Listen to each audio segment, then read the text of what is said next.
Innal hamdalillah nahmaduhu wa nasta'inuhu wa nastaghfiruh.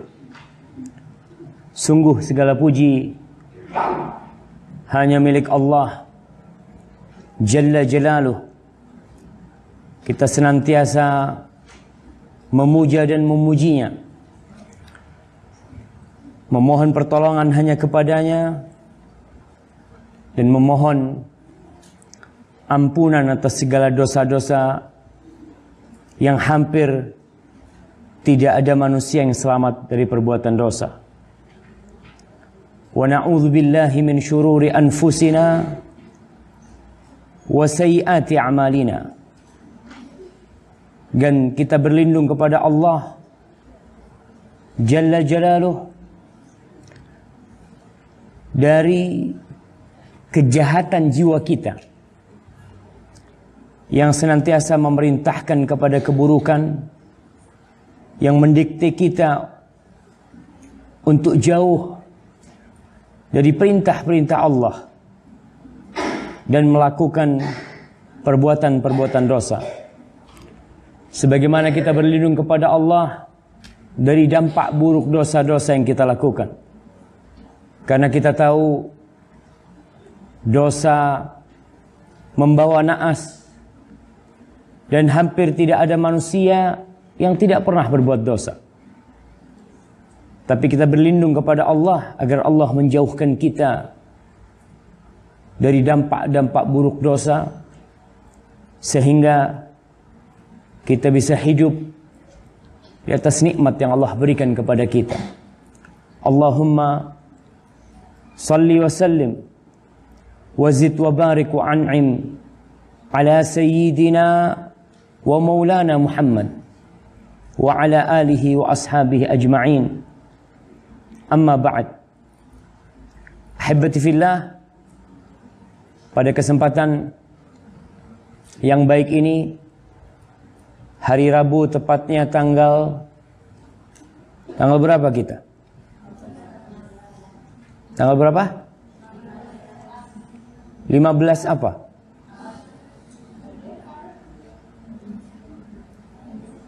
Nah, tanggal berapa kita? 16. Kita kayaknya udah masuk tanggal 17 nih. Atau 16? 16. Bulannya bulan apa nih? Jumadal Akhirah, tanggal 16. Kita akan melanjutkan kajian tentang bagaimana seorang muslimah bersama Rabbnya. Karena kita tidak dapat dipungkiri bahwasanya seorang muslimah memiliki identitas yang berbeda dengan wanita lainnya. Bagaimana tatkala dia bermuamalah dengan Rabbnya Jalla Jalaluh. Baik, tafadhali.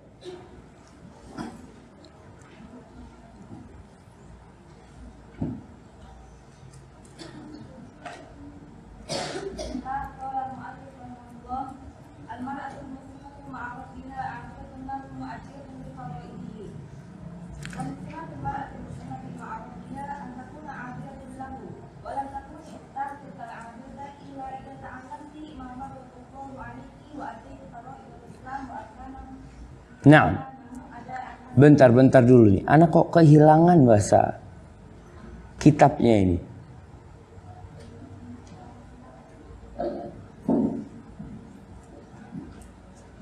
Mic-nya udah bagus? Baik, kita pakai mic. Tunggu bentar.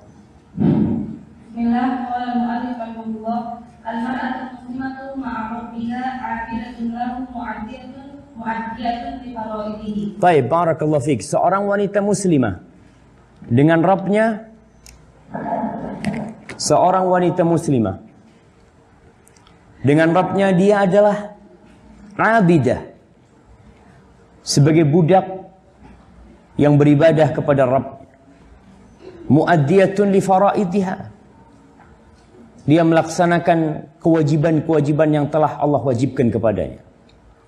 Subhanallah, kalau kita melihat seorang yang bekerja, seorang muslimah yang bekerja di sebuah instansi, kita melihat bagaimana disiplin dia. Sebelum jam 7 dia telah berangkat ke tempat kerjanya. Ajib. Bahkan dia berpakaian sesuai dengan yang diwajibkan oleh instansi tersebut. Namun kenapa ada muslimah tatkala dia berhadapan dengan penciptanya, dia tidak melaksanakan perintah-perintah Rabbnya. Dia meremehkan. Bahkan sebagian di antara mereka tidak menggubris sama sekali aturan-aturan yang diberikan oleh Rabbnya. Tapi ini berbeda dengan wanita muslimah. Tentunya dia abidah. Karena memang tujuan diciptakan dirinya adalah mengabdi kepada Allah. Maka wajar kalau hidup dia semuanya adalah untuk mengabdi kepada Rabbnya. Naam, tafadhali. Wa istimatil mar'atil muslimati ma'rufiha an takuna 'abidatun lahu. Wa lam takuni ustaz tilkal 'abidat illa idza ta'allamti ma faradahu 'alayki wa ataiti faraidal islami wa atarahu adaan hasanan. Baik, barakallahu fiik.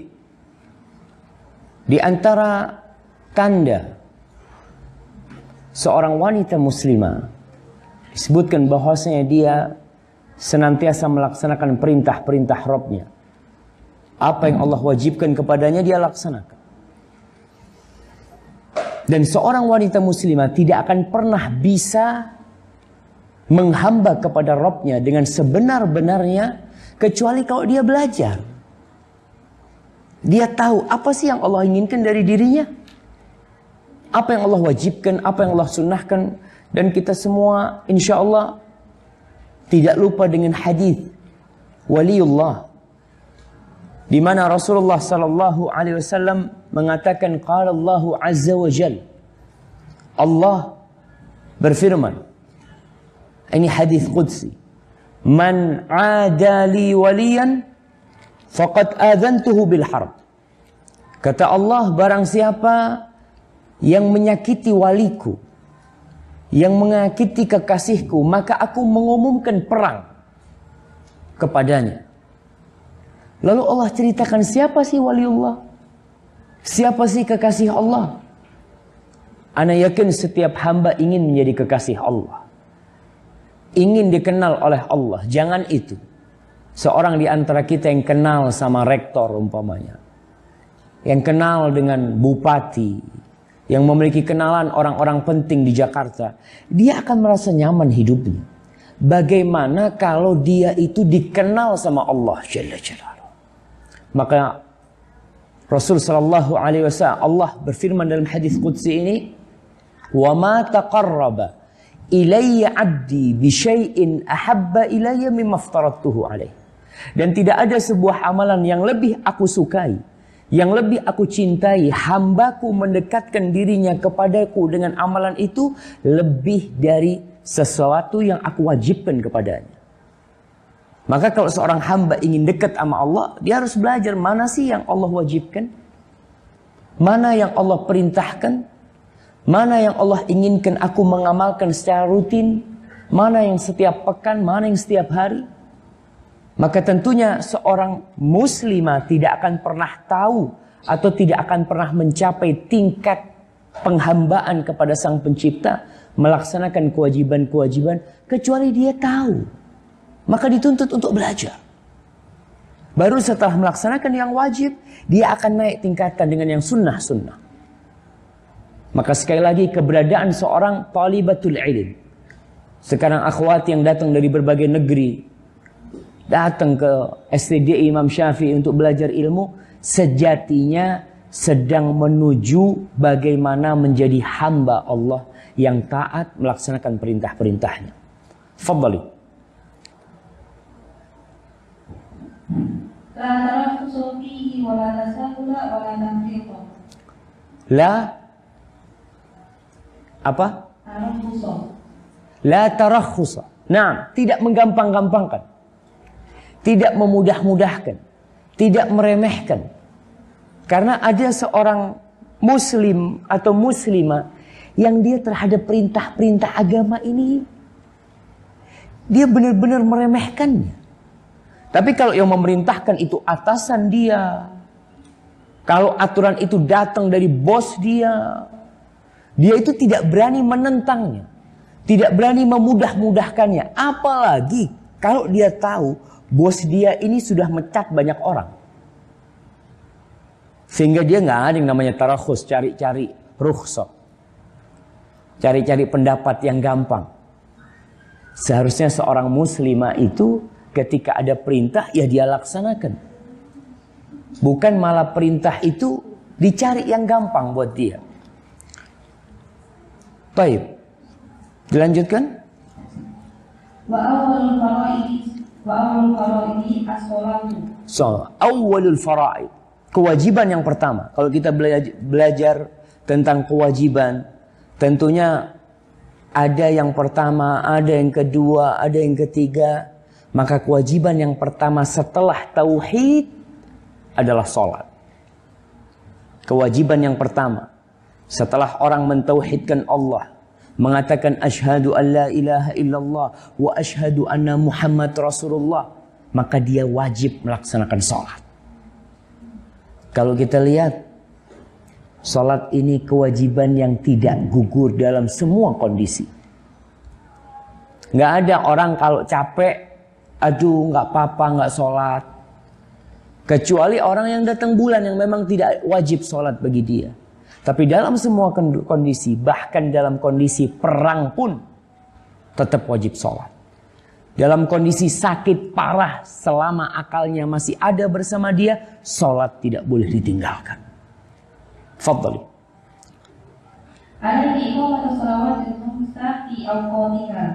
Nah, kewajiban seorang muslimah melaksanakan sholat itu tepat pada waktunya. Karena kewajiban itu ada yang waktunya terbuka. Kapan saja kita mau melakukan. Tapi ada kewajiban-kewajiban yang sudah ditentukan waktunya. Yang kalau seorang muslimah melaksanakan perintah itu sebelum waktu atau sesudah waktu, ditolak. Allah mengatakan inna salata kanat 'alal mu'minin kitaban mawquta. Salat itu kewajiban yang sudah ditetapkan waktunya. Nggak boleh seenaknya kita salat. Iya, dilanjutkan.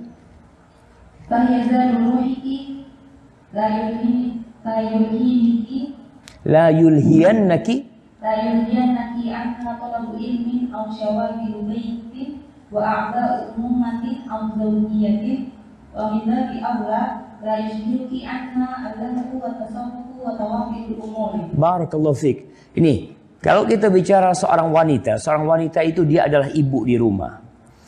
Disebutkan bahkan dia talibatul ilm, dia sebagai seorang mahasiswi penuntut ilmu. Dia itu sebagai seorang suami, dia itu sebagai seorang anak. Jangan sampai tugas-tugas dia sebagai penuntut ilmu, tugas-tugas dia sebagai seorang ibu, sebagai seorang istri, membuat dia lupa sama sholat. Karena ini kadang-kala terjadi. Mungkin yang belum nikah tidak merasakan. Tapi Anda melihat bagaimana seorang istri gara-gara kerjaan rumah, sholatnya itu telat. Bukan karena keinginan dia telat, enggak, insya Allah. Tapi kadangkala umpamanya nih pagi masak sampai jam 10. Ternyata jam 10 anaknya yang TK pulang, minta makan, dikasih makan. Ternyata belum selesai bersih-bersih rumah, belum selesai mencuci atau kerjaan yang lainnya. Tahu-tahu adzan zuhur. Adzan zuhur, si kecil bangun dari tidurnya nangis, minta susu, disusui sama ibunya. Ibunya menyusui sampai tidur. Kadang-kala terjadi. Sehingga sholat itu dilupakan. Bukan dilupakan, ya ketiduran dia. Kewajiban seorang wanita sebagai istri juga melayani suaminya. Jangan sampai sholatnya ditinggalkan. Kita masih bicara sholat yang 5 waktu, belum sholat-sholat yang lainnya.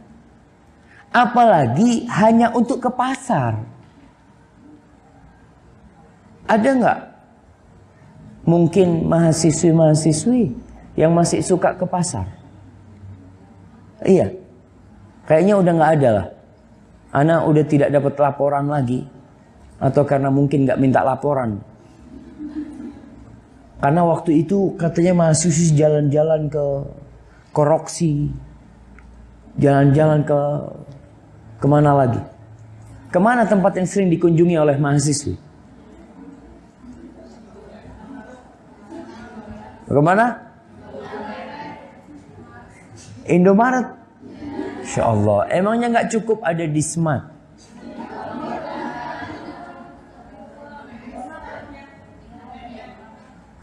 ATM. Insya Allah. Ya kalau sekarang mahasiswanya banyak duitnya ya harus sering ke ATM untuk ngeluarin duit. Tapi ala kulli hal jangan sampai itu hanya main-main, hanya jalan-jalan ke pasar, hanya untuk sesuatu yang sia-sia, akhirnya sholatnya dinomor duakan. Kalau kita lihat yang laki ya, kadang-kala orang-orang laki itu main bola sampai azan. Setelah azan kecapean, masih berkeringat badannya, duduk-duduk, nunggu capeknya hilang. Setelah itu mandi, ternyata udah masuk waktu isya. Maka perlu berhati-hati. Tunjukkan kau itu seorang muslimah. Allah mewajibkan sholat itu nggak banyak. Sekali lagi tidak banyak. Sisanya silahkan. Kalau kita bicara kenapa sholat 5 waktu itu waktunya kok tidak berjauhan. Mungkin yang berjauhan subuh sama zuhur. Kemudian isya sama subuh. Karena sejatinya manusia itu butuh untuk menyambung hubungan sama Allah selalu. Itulah kekuatan dia. Itulah bekal hidup dia. Tatkala seorang itu dibiasakan sholat oleh orang tuanya, sampai besar dia sholat, insya Allah, inna salata tanha anil fahsya wal munkar. Sholat itu akan mencegah dari perbuatan keji dan munkar. Mau tidak mau. Kalau dia melaksanakan sholat sesuai dengan aturan yang diperintahkan oleh Allah, insya Allah, lambat laun kemungkaran yang biasa dia lakukan akan dia tinggalkan.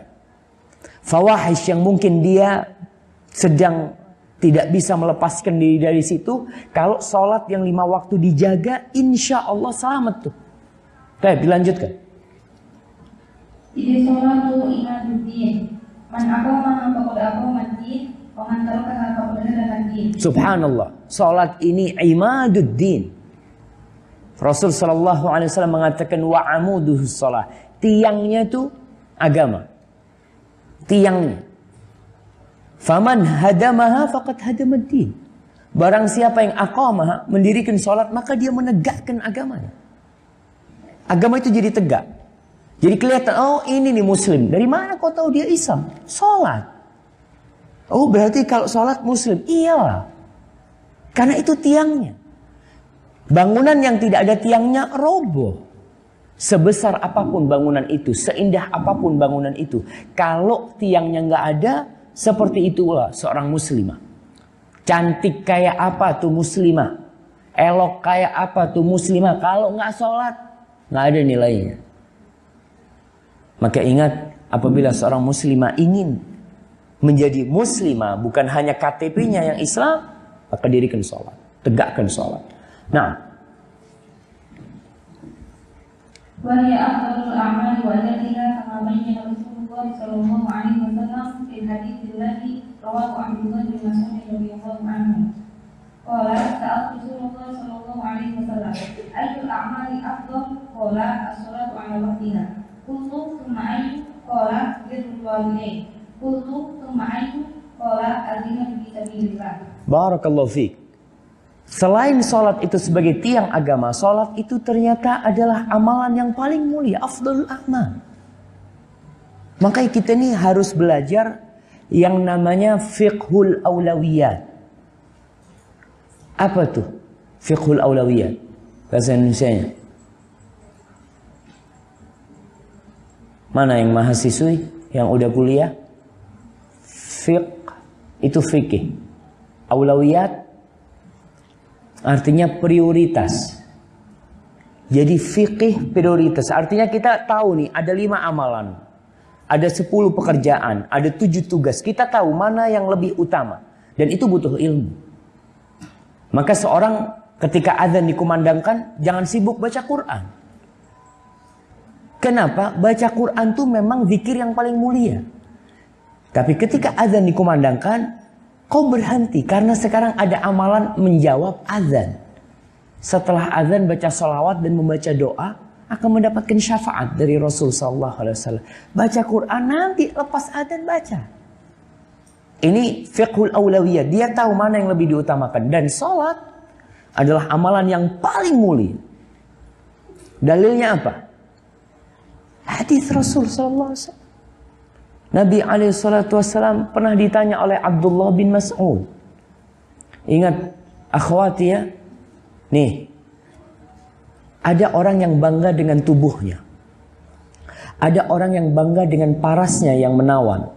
Ada orang yang bangga dengan pakaiannya yang indah. Abdullah bin Mas'ud, seorang sahabat yang kurus. Bukan orang yang tampan. Dan bukan orang yang kaya. Tapi bayangkan, betisnya Abdullah bin Mas'ud. Kata Rasulullah sallallahu alaihi wasallam, itu lebih berat kelak di timbangan daripada Jabal Uhud. Ketika itu sahabat menertawakan. Ada yang ketawa-ketawa melihat betis kecilnya Abdullah bin Mas'ud. Abdullah bin Mas'ud adalah termasuk sahabat yang awal-awal masuk Islam di Mekah. Dan dia mendapatkan siksaan dan gangguan dari orang-orang musyrikin. Dia datang bertanya kepada Nabi SAW. Ya Rasulullah, ayyul amali afdal? Amalan apakah yang paling mulia? Ini pertanyaan yang indah sekali. Kalau ya orang sekarang banyak yang ditanyakan itu apa sih umpamanya ditanyakan amalan yang bisa mendatangkan jodoh. Mungkin dia bertanya apakah amalan yang bisa membuat tokonya jadi laris? Apakah ada amalan yang membuat dia lebih mudah rezekinya? Macam-macam pertanyaan yang kalau dilihat dari sisi pandang agama itu hanya pertanyaan tentang dunia. Rasulullah sallallahu alaihi wasallam ditanya tentang ayyul amali afdal. Amalan apa yang paling mulia? Apa kata Nabi alaihi salatu wasallam? Apa jamaah? As-salatu ala waktiha. Salat tepat waktu. Itu amalan yang paling mulia. Dan waktu sholat ini memang tidak terlalu panjang. Makanya seorang muslimah kalau dengar azan dan dia lihat nih kerjaannya bisa ditinggal. Tinggal sholat. Sebelum datang kerjaan lain yang akhirnya membuat kita nggak bisa kerja, nggak bisa sholat. As-salatu ala waktiha. Qultu tsumma ay. Lalu apa katanya? Setelah itu apa? Birrul walidain. Berbakti kepada orang tua. Kalau hablum minallah itu salat, kalau hablum minan nas berbakti kepada orang tua. Jangan sampai nih akhwati yang ada di sini ya, kadang-kala kalau sudah hidup sama sohibnya itu lupa sama orang tuanya. Lupa sama ibunya apalagi. Kapan ingat sama abah sama ibunya? Kapan? Kalau duitnya udah habis. Nah, ketika duit udah habis, aduh, baru telepon abahnya. Baru telepon umminya. Ketika duit banyak, nggak telepon. Padahal seharusnya seorang muslimah tahu nih, dia alhamdulillah, dia jaga sholatnya, dia jaga hubungan sama ibunya. Dia jaga hubungan sama orang tuanya. Jangan sampai menjadi seorang muslimah yang berkhianat. Bagaimana berkhianat seorang muslimah? Orang tuanya capek kerja cari duit. Ibunya mungkin sebagian menyisihkan seharusnya dia makan enak. Demi untuk anaknya dia kirim tuh duit. Ternyata nih mahasiswi di sini nggak belajar. Tiduran. Bermain. Tugas ngafalkan Quran nggak dihafalin. Ini termasuk wanita-wanita yang berkhianat sama orang tuanya. Hati-hati jamaah, ana lihat akhwati ya. Orang tua kita itu capek demi kita. Tapi ternyata kita kadang-kala tidak pernah menghargai jerih payah orang tua. Na'udzubillah min dzalik. Yang ketiga, al-jihadu fi sabilillah. Ketika ditanya amalan apa yang paling mulia, al-jihadu fi sabilillah. Kemudian dari hadis ini kita melihat adab orang bertanya. Abdullah bin Mas'ud tanya 3 kali. Setelah itu selesai udah. Baik, dilanjutkan. Fasolatu hiya silatu bainal 'abdi wa rabbihi allati yastamidu minha al-quwwatu Yastamiddu minhal quwwata.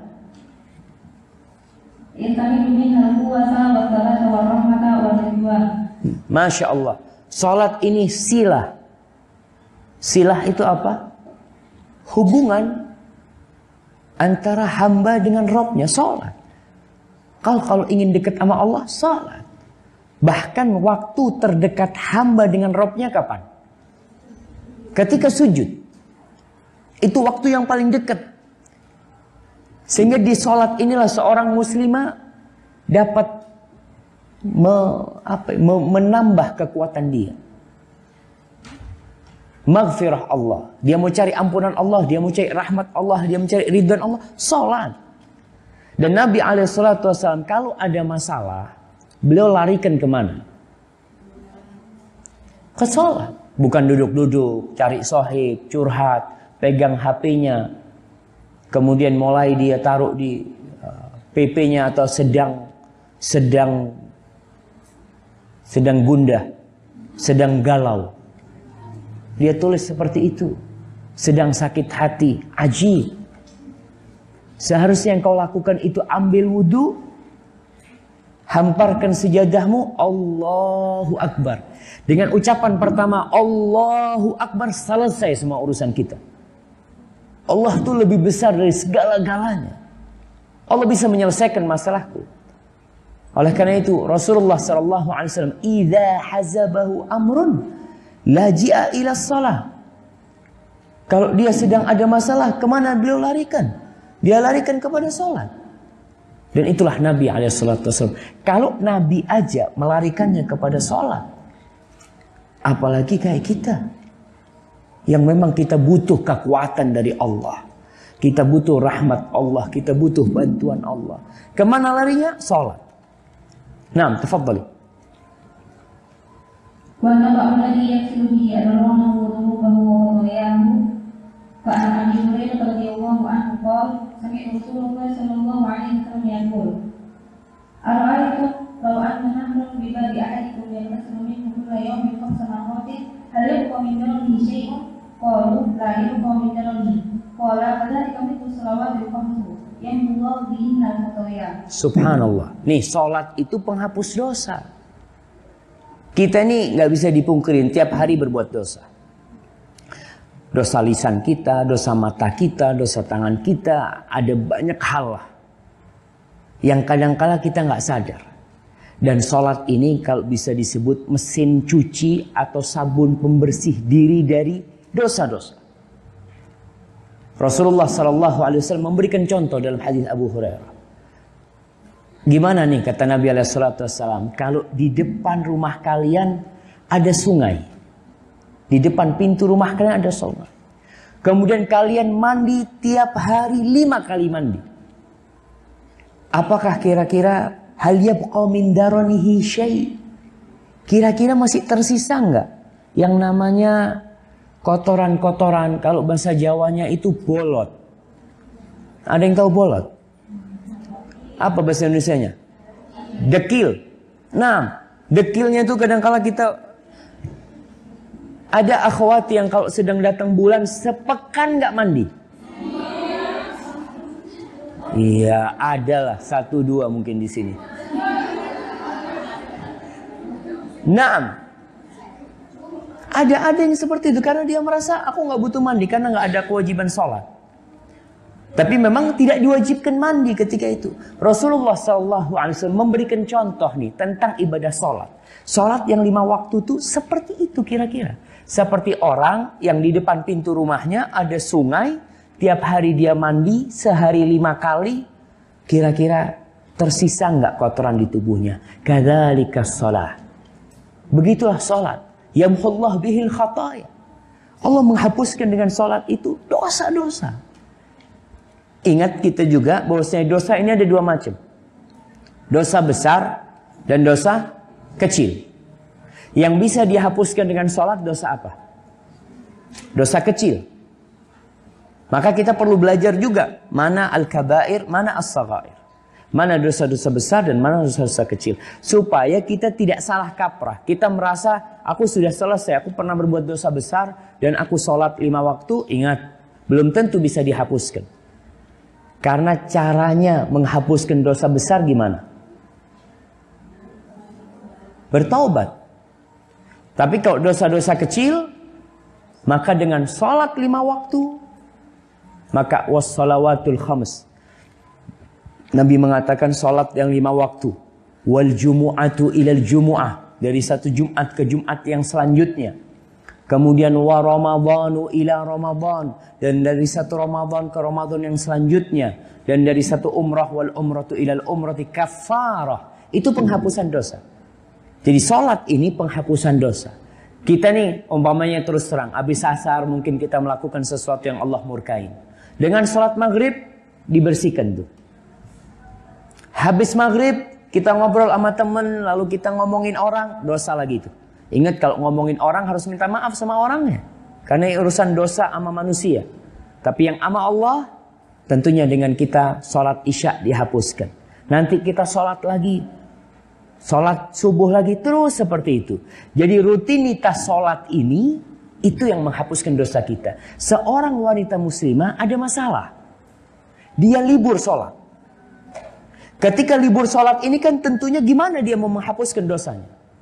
2, 3 hari, 5 hari, 6 hari, 7 hari. Dia nggak sholat tuh.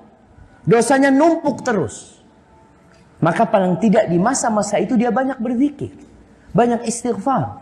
Ketika dia tidak bisa sholat. Barakallahu fikum. Nah.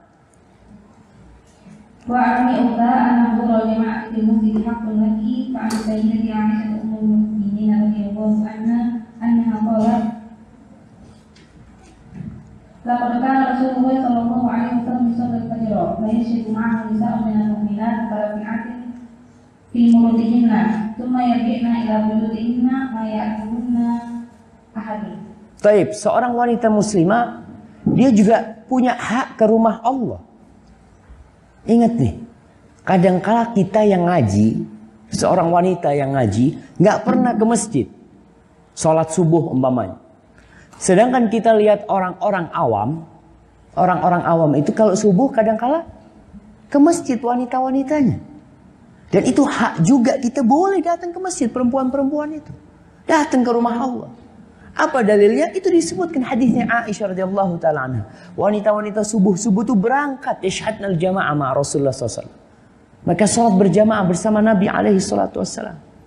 Dan ini sesuatu yang kalau mungkin kita mengatakan nanti Syekh akan membahas bahwasanya salat di rumah itu lebih mulia.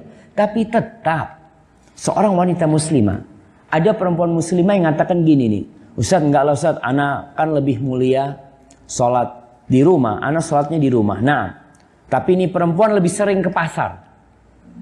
Pasar itu tempat yang paling dibenci sama Allah Subhanahu Wa Taala. Dan masjid itu tempat yang paling dicintai Allah. Engkau ke rumah Allah nggak pernah karena merasa sholat di rumah lebih utama dan itu betul. Tapi engkau sering ke pasar, tempat yang paling dibenci sama Allah Subhanahu Wa Taala.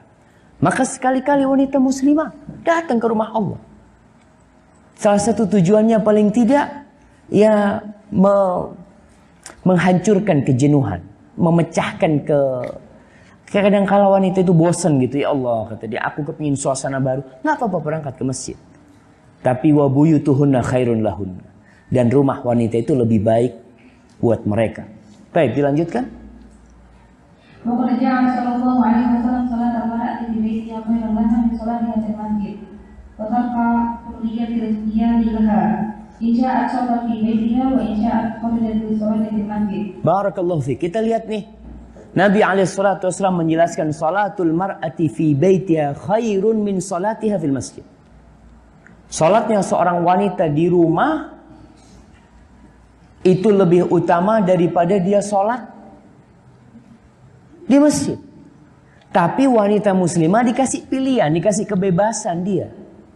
Kau mau sholat ke masjid, monggo, tafadhol, nggak dilarang dan tidak boleh seorang suami melarang. Suami melarang istrinya ke masjid nggak boleh. Itu kebebasan seorang wanita. Bahkan Nabi SAW mengatakan, la tamna'u ima Allah masajid Allah. Jangan kalian larang wanita-wanita muslimah, budak-budak wanita Allah untuk ke rumah Allah. Jangan kalian larang. Nggak boleh melarang hal itu. Wa buyutuhunna, dan rumah-rumah mereka lebih baik, jemaah. Itu na'am, betul. Tapi tetap ada kebebasan. Ada suami yang melarang, umpamanya melarang istrinya ke masjid. Ada bapak yang melarang putrinya ke masjid. Tapi ke pasar dikasih izin. Seorang wanita muslimah mengatakan kepada suaminya, mengatakan umpamanya, aku mau ke masjid bang. Aduh janganlah, kata dia, salat di rumah lebih afdal. Lalu dia datang di bang, aku mau ke pasar ya, tafadhali, ke pasar.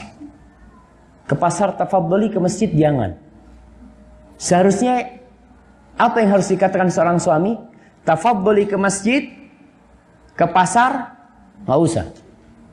Biarlah, tunggu itu ada tukang sayur nanti lewat, datang kau beli ke sana. Nah, tafadhali. Walaysa bizawjiha in sa'alatu an yamna'aha, kama nasu 'ala dzalika Rasulullah sallallahu alaihi wasallam fi 'adadihi min al-ahadits, wa minha qawluhu la tamna'u nisa'akum al-masajid wa buyutuhunna khairun lahunna. Nah, ini tidak punya hak seorang suami. Dia suami nih, suami yang kita tahu kedudukan seorang suami. Kalau seorang suami itu menyuruh istrinya, meminta kepada istrinya sesuatu, seorang istri harus memenuhinya. Tapi ketika seorang istri izin sama suaminya ke masjid, maka wajib bagi seorang suami mengizinkan istrinya untuk ke masjid. Melarang tidak boleh.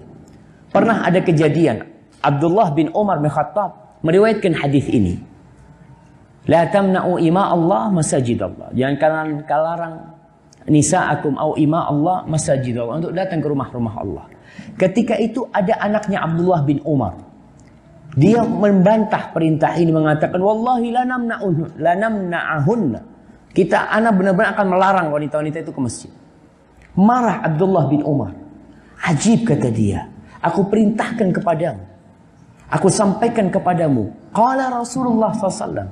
Nabi SAW bersabda, dan kau mengatakan, membantah hadis itu. Abdullah bin Umar akhirnya dia bersumpah gak akan ngajak ngomong anaknya lagi. Karena tentu berat ketika seorang menentang perintah Allah Subhanahu wa taala. Hadza wallahu a'lam bissawab ya. Ana mohon maaf ana cukupkan sampai sekian dikarenakan ana ada jadwal untuk ujian skripsi mahasiswa ya. Ana janji sama dia 4:30. Mohon maaf kalau tidak bisa sampai selesai.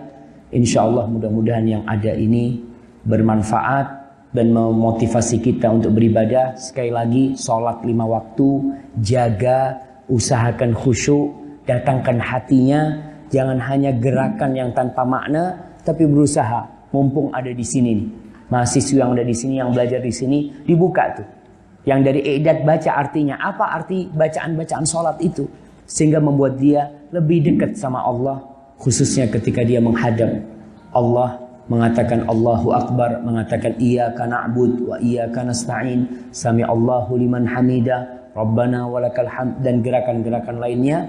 Sallallahu ala nabiyina Muhammad wa ala alihi wa sahbihi wasallam. Wassalamualaikum warahmatullahi wabarakatuh.